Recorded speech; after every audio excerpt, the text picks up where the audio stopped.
Hello guys, आज के इस वीडियो लेक्चर में हम डिस्कस करेंगे कुछ इलेक्ट्रिकल सर्किट थ्योरी के मल्टीपल चॉइस क्वेश्चन जो कि आपकी बीटीआर एग्जाम 2016 में पूछे गए। तो चलो शुरू करते हैं। पहला आपका क्वेश्चन है, which of the following element is non linear, यानी कि निम्न में से कौन सा ऐसा एलिमेंट है जो कि नॉन लीनियर या अरेखीय है। तो आपको पता है कि आपके जो लीनियर एलिमेंट होते हैं और नॉन लीनियर एलिमेंट होते हैं, उनका मतलब क्या होता है कि उसके इनपुट और आउटपुट का मध्य का जो ग्राफ है, यदि वो लीनियर है तो लीनियर ग्राफ होंगे और नॉन लीनियर है तो वो नॉन लीनियर एलिमेंट होंगे। तो नॉन लीनियर एलिमेंट आपका इनमें से कौन सा है? तो आपका इंडक्टेंस लीनियर होता है, कैपेसिटर लीनियर होता है, रजिस्टर भी आपका लीनियर होता है। तो नॉन लीनियर कौन सा हो गया? ट्रांजिस्टर। तो आपका फर्स्ट का आंसर हो गया डी, ट्रांजिस्टर। नेक्स्ट आपका क्वेश्चन है, ए कैपेसिटर इज, तो आपको पता है कैपेसिटर आपका क्या होता है? बाइलेटरल होता है, तो साथ ही आपका लीनियर भी होता है। तो इसका आपका आंसर हो जाएगा C, linear and bilateral component. Next आपका क्वेश्चन है, value of dependent voltage source. तो आपने डिपेंडेंट और इंडिपेंडेंट वोल्टेज सोर्स पढ़े हैं। तो आपने पढ़ा कि जो डिपेंडेंट सोर्सेज होते हैं उनकी वैल्यू किसी सर्किट में किसी अन्य एलिमेंट पर डिपेंड करती है। तो value of dependent voltage source क्या हो जाएगा? Depends upon the other element of circuit. तो सर्किट के किसी अन्य एलिमेंट पर इनकी वैल्यू डिपेंड करेगी। नेक्स्ट आपका क्वेश्चन है, an ideal voltage source should have. तो आपको पता है कि आपका एक आदर्श वोल्टेज स्रोत जो है या आइडियल वोल्टेज सोर्स है, उसका इंटरनल रेजिस्टेंस जो है वो कितना होना चाहिए? जीरो। तो इसका ऑप्शन हो जाएगा सी, जीरो इंटरनल रेजिस्टेंस। तो option C is correct answer. Next आपका क्वेश्चन है 5, a 10 volt and 5 ohm internal resistance voltage source is converted into a current source, the values of current source is. तो आपको एक voltage source दे रखा है जिसकी value है 10 वोल्ट और उसके सीरीज में रेजिस्टेंस लगा हुआ है 5 ओम का। तो अब आपको इसको कन्वर्ट करना है करंट सोर्स में। तो आपको आसान से पता है, यहाँ पे एक करंट सोर्स आ जाएगा और उसके पैरेलल में वही रेजिस्टेंस लग जाएगा जो ये लगाओ। तो रेजिस्टेंस की वैल्यू आपके आ गई 5 ओम और करंट की वैल्यू आप निकाल सकते हो आई इक्वल टू वी बटा आर से। तो वी की वैल्यू है 10, आर की वैल्यू है 5, तो ये आ गई आपकी 2 एम्पियर। तो आपके करंट की वैल्यू हो जाएगी 2 एम्पियर और रेजिस्टेंस की वैल्यू हो जाएगी 5 ओम। तो ये आपका ऑप्शन हो गया first, 2 ampere and 5 ohm internal resistance. Next आपका क्वेश्चन है, when a current source is reduce to zero. जब हम किसी भी करंट सोर्स को जीरो करते हैं, तो जीरो करने का मतलब उसके उस जो भी आपका करंट सोर्स है उसको हम क्या कर देते हैं? ओपन सर्किट कर देते हैं, उसके टर्मिनल्स को क्या कर देते हैं? ओपन। तो इसका आपका ऑप्शन हो जाएगा B, source terminal is open circuited.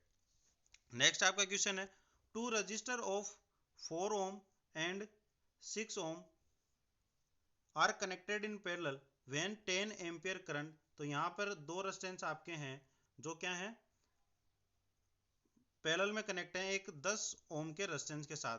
तो आपको प्रत्येक रेजिस्टेंस में करंट निकालनी है पहले 4 ओम में। तो आपको पता है कि करंट डिवाइडर रूल के अनुसार जिस भी रेजिस्टेंस में वैल्यू निकालनी है करंट की, उसके अपोजिट ब्रांच का रेजिस्टेंस तो वो आपका 6 है, divide by total resistance 6 plus 4 10 into total current कितना है? 10। तो 10 से 10 कैंसिल आउट, तो 6 एम्पियर। तो 4 ओम के रेजिस्टेंस में से कितना करंट जाएगा? 6 एम्पियर।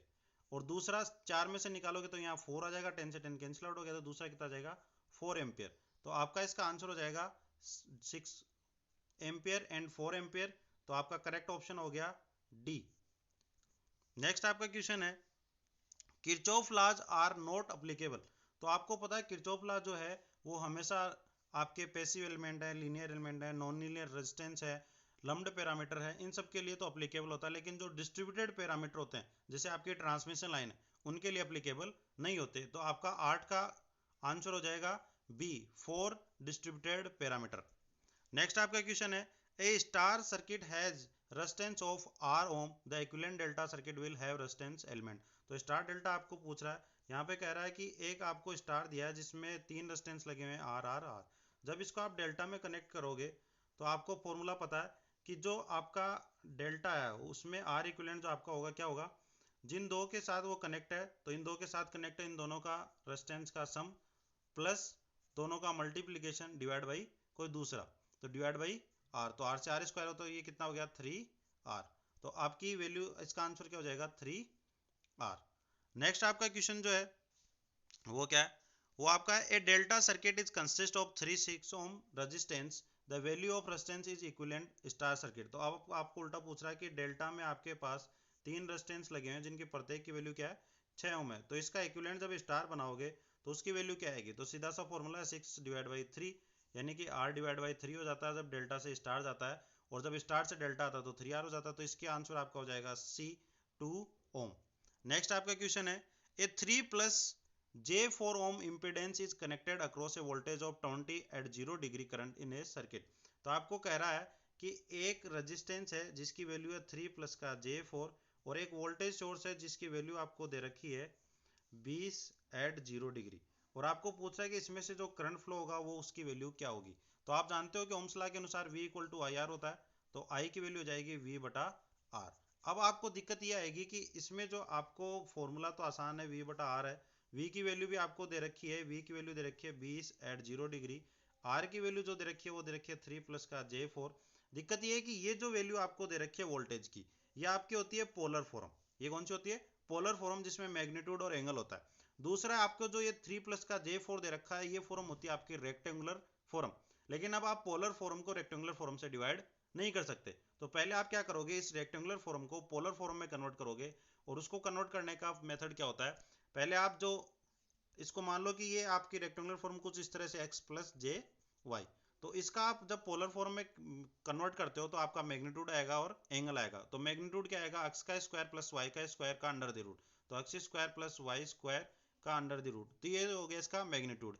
और एंगल कैसे निकालोगे, एंगल निकालोगे tan इनवर्स इमेजिनरी पार्ट है y divide by real part, तो डिवाइड बाई x, तो इसकी सहायता से आप क्या कर लोगे, एंगल निकालोगे। तो अब मैं जो आपका 3+ का J4 दे रखा है उसको कन्वर्ट करता हूँ पोलर फॉर्म में रेक्टेंगुलर से, तो 3 का स्क्वायर 9 प्लस 4 का स्क्वायर 16 का अंडर द रूट, तो ये तो आ गया 9 + 16 = 25, तो 25 का अंडर रूट आता है आपका 5, तो आपका मैग्नीट्यूड आ गया 5। अब आप जब इसका एंगल निकालोगे tan इनवर्स 4/3, क्योंकि यहाँ पे इमेजिनरी पार्ट 4 है, रियल पार्ट 3 है, तो इसको tan इनवर्स 4/3 जब इसको सोल्व करोगे तो आपकी वैल्यू आती है 53.13 डिग्री। ठीक है, तो अब आपकी जो आपका रेजिस्टेंस था वो किस में आ गया, पोलर फॉर्म में, और उसकी वैल्यू क्या है 5 at एंगल 53.13 डिग्री। वोल्टेज जो आपका है 20 at एंगल 0 डिग्री।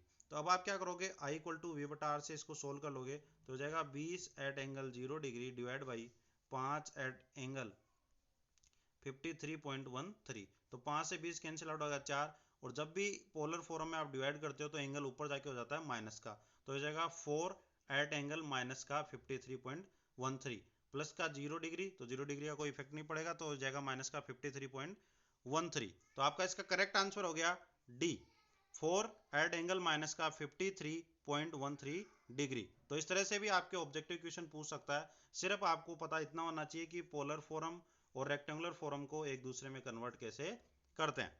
नेक्स्ट आपका क्वेश्चन है for a maximum power transfer in A circuit. तो आपको पता है किसी भी सर्किट में मैक्सिमम पावर ट्रांसफर के लिए आपकी जो कंडीशन होती है वो क्या होती है, RL = RTh, यानी कि सर्किट का इंटरनल रेजिस्टेंस लोड रेजिस्टेंस के बराबर होना चाहिए। तो आपका इसका ऑप्शन हो जाएगा D, load resistance must be equal to internal resistance of the source.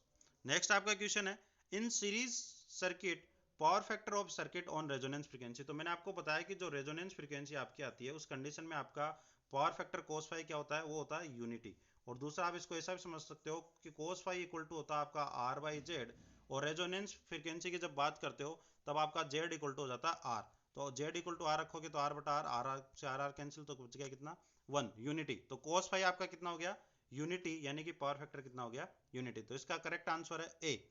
Next आपका क्वेश्चन है in a series resonance circuit impedance is. तो आपको पता जब सीरीज रेजोनेंस सर्किट हम सोल्व करते हैं तो जो आपका इम्पीडेंस आता है वो आता है Z = R।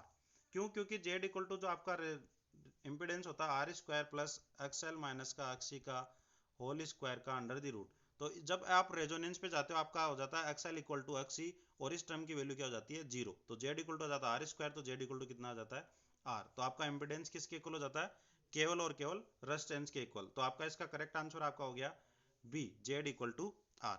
नेक्स्ट आपका क्वेश्चन है कि दिए गए सर्किट के लिए रेजोनेंस फ्रीक्वेंसी कैलकुलेट करो। तो रेजोनेंस फ्रीक्वेंसी FR कैलकुलेट करनी है आपको, और आपको पता है रेजोनेंस फ्रीक्वेंसी FR का जो फॉर्मूला होता है वो क्या होता है 1/2 पाई √LC। तो यहाँ पे आप वैल्यू रख दोगे 2 पाई ऐसा का ऐसा एल की वैल्यू है 0.5 और सी की वैल्यू है 5 × 10⁻⁶। जब आप इसको केएलसी से सोल्व करोगे तो आपकी वैल्यू आएगी 100.6 हर्ट्ज। तो इसका करेक्ट आंसर आपका होगा ए, 100.6 हर्ट्ज। नेक्स्ट आपका क्वेश्चन है Q factor of a coil of circuit as figure first. तो आपको ये जो फिगर दिया था, अभी जो सर्किट दिया था जिसके लिए हमने रेजोनेंस फ्रीक्वेंसी निकाली है FR इक्वल टू 100.6 हर्ट्ज, इसके लिए हमें क्यू फैक्टर निकालना। तो क्यू फैक्टर जो आपका होता है उसका फॉर्मूला आपका होता है omega L divide by R. इसका फॉर्मूला आपका होता है omega L divide by R. इस फॉर्मूले से जब आप वैल्यूज रख के सोल्व करोगे तो आपके वैल्यूज क्या आएंगी, आप ओमेगा नोट की वैल्यू आपकी हो जाएगी 2 पाई इंटू एफ आर की वैल्यू है 100.6, तो 100 ही मान लेता हूँ इसको। एल की वैल्यू आपकी है 0.5 डिवाइड बाई 50। तो इसको जब सोल्व करोगे तो 50 से आपका ये पॉइंट से हटाओगे तो नीचे एक जीरो आ जाएगा, 500 को 5 से मल्टीप्लाई करोगे 500 और नीचे ही 500 कैंसिल आउट। 2 को पाई से मल्टीप्लाई करोगे तो आ जाएगा 6.28 के आसपास आपका क्वालिटी फैक्टर आ जाएगा। तो इसका आपका आंसर हो जाएगा सी, 6.32। तो आज के लिए इतने ही मल्टीपल चॉइस क्वेश्चन हम डिस्कस करेंगे। नेक्स्ट वीडियो में बाकी के जो आपके 14-15 क्वेश्चंस बचे हुए हैं उनको भी हम डिस्कस करेंगे। तो आज के लिए इतना ही, धन्यवाद।